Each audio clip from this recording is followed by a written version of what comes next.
চলো আজ তোমাদের সাথে শেয়ার করে নিই হেলদি ভাবে কি করে আমি মাছের চপ বানাই।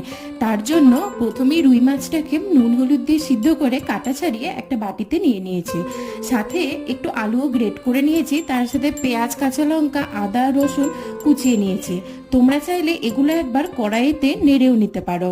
এরপরে দিয়েছি চিনি নুন ভাজা মশলা চাট মশলা লেবুর রস। লেবুর রসটা একটু বেশি দিতে হবে যাতে মাছের আষ্টে গন্ধটা না থাকে। তারপরে কর্নফ্লাওয়ার দিয়ে ভালোভাবে মেখে নেওয়ার পর হাতের মধ্যে তেল লাগিয়ে ঠিক এইভাবে কর্নফ্লাওয়ারের মধ্যে আরেকবার কোট করে নিতে হবে।